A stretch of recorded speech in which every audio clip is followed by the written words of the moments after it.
BRS పార్టీలో అల్లకల్లోలమైతే అవుతా ఉంది. బీఆర్ఎస్ పార్టీలో ఇప్పటికే చీలికలు అవుతా ఉన్నాయి. ముఖ్యంగా కల్వకుంట్ల ఫ్యామిలీలోనే విభేదాలు వస్తా ఉన్నాయనే విషయం కూడా తారస్థాయికైతే చేరింది.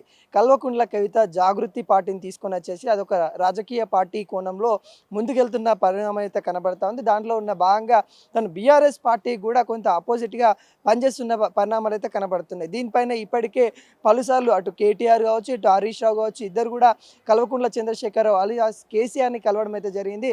ఎర్రబెల్లి ఫామ్ హౌస్‌కి వెళ్ళి కలవడం అయితే జరిగింది. మరి కవిత పైన ఎటువంటి చర్యలు తీసుకోవాలి? ఖచ్చితంగా ఆమె చేస్తున్న కార్యాచరణ మనకి పర్మిషన్ లేకుండా అంటే బీఆర్ఎస్ పార్టీలో ఉన్నానని చెప్పుకుంటా బీఆర్ఎస్ పార్టీకి పర్మిషన్ తీసుకోకుండా తన కార్యాచరణ వెళ్తా ఉంది. ఈ నేపథ్యంలో తన పైన చర్యలు తీసుకోవాలి అన్నట్టుగా ఈరోజు బీఆర్ఎస్ సీనియర్ నేతలు కూడా ఎర్రబెల్లి ఫామ్ హౌస్‌కి వెళ్ళినట్టు కూడా కనబడతా ఉంది. ఇప్పటికే బీఆర్ఎస్ సంబంధించిన ఇటు వర్కింగ్ ప్రెసిడెంట్ కేటీఆర్ మరియు హరీష్ రావు అదేవిధంగా జగదీశ్వర్ రెడ్డి కూడా మరి ఎర్రబెల్లి ఫామ్ హౌస్‌కి వెళ్ళి కేసీఆర్‌తో మాట్లాడడం అయితే జరిగింది. కేసీఆర్‌తో మాట్లాడి ఏదైతే కల్వకుంట్ల కవిత గారు కార్యాచరణ ఉందో దానిపైన మరి ఈమె ఇంతగానం చేసుకుంటూ వెళ్తా ఉంది. ఖచ్చితంగా చర్యలు తీసుకోవాలనే నేపథ్యం పైన ప్రస్తావించినట్టు కూడా కనబడతా ఉంది. అదేవిధంగా ఇటు తెలంగాణలో పార్టీ ఫిరాయింపు కేసు సుప్రీంకోర్టు కూడా తీర్పు ఇవ్వడం అయితే జరిగింది. ఆ అంశం పైన కూడా బీఆర్ఎస్ అధినేత కల్వకుంట్ల చంద్రశేఖరరావుతోని మాట్లాడుతున్న పరిస్థితి కనబడతా ఉంది.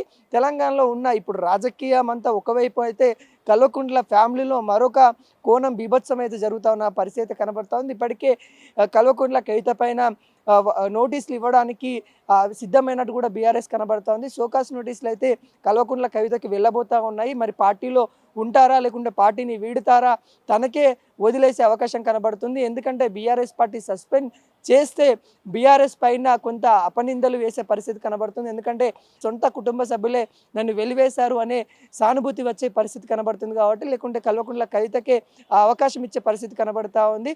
మీరు పార్టీలో ఉంటారా లేదా అనేది మీ చాయిస్ కింద అన్నట్టుగా తనకి నోటీసులు పంపించడానికి అధిష్టానం కూడా ఫిక్స్ అయినట్టు కూడా కనబడతా ఉంది. ఆ అధిష్టానం మేరకు తను ఇచ్చే ఏదైతే రిప్లై ఉంటుందో దాన్ని బట్టి కల్వకుంట్ల కవిత పైన సస్పెండ్ ఉంటుందా లేదా అనేది కూడా ఇప్పుడు కొంత ఉత్కంఠను కనబడతా ఉంది. ఇప్పటికే తను ఎన్జిఓ అని చెప్పుకునే ఏదైతే జాగృతి తెలంగాణ జాగృతి ఉందో ఇప్పుడు ఒక రాజకీయ పార్టీగా తను చెప్పుకుంటూ తనకు ముందు కార్యాచరణ చేస్తూ ఉంది. బీసీలకు సంబంధించి రిజర్వేషన్ల పైన కూడా మరి కేంద్ర గవర్నమెంట్ ఇటు రాష్ట్ర గవర్నమెంట్ల మీద ఒత్తిడి తేవడానికి 72 గంటలు నిరాహార దీక్ష కూడా తను చేస్తూ ఉన్న పరిస్థితి కనబడతా ఉంది. ఇప్పటికే అనేక ప్రాజెక్టులకు సంబంధించి ఇష్యూ మీద కూడా తను మాట్లాడుతున్న పరిస్థితి కనబడుతుంది. అన్ని అంశాలు కూడా బీఆర్ఎస్ అధిష్టానం గమనిస్తూ ఉంది. వాటన్నిటి మీద కూడా ప్రశ్నల వర్షం కల్వకుంట్ల కవితకు ఉండబోతా ఉన్న నేపథ్యం కనబడతా ఉంది.